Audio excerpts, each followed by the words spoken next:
Абай Құнанбаевтың 13-ші қара сөзі. Иман деген Алла Табарака уа тағаланың шариксіз, ғайыпсыз бірлігіне, барлығына уа әртүрлі бізге пайғамбарымыз саллаллаху алейхи уәссәлям арқылы жіберген жарлығына білдіргеніне мойын ұсынып инанмақ. Енді бұл иман дерлік инануға екі түрлі нәрсе керек.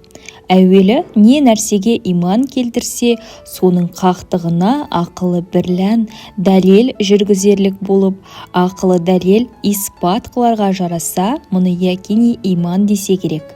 Екіншісі кітаптан оқу бірлән яки молдалардан есту бірлән иман келтіріп, сол иман келтірген нәрсесіне соншалық берік боларға керек. Біреу өлтіремін деп қорқытса да, мың кісі мың түрлі іс көрсетсе де, соған айнып, көңілі қозғалмастай берік болу керек.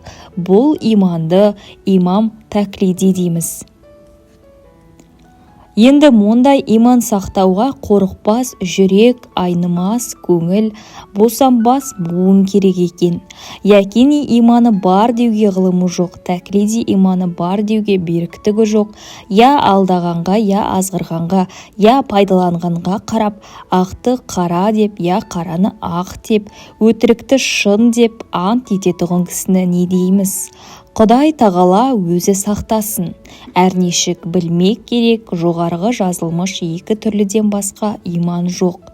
Иманға қарсы келерлік орында ешбір пенде Құдай тағала кеңшілігімен кешеді тағы демесін. Оның үшін Құдай тағаланың ғафуына яки пайғамбарымыздың шафағатына да сыймайды, мүмкін де емес.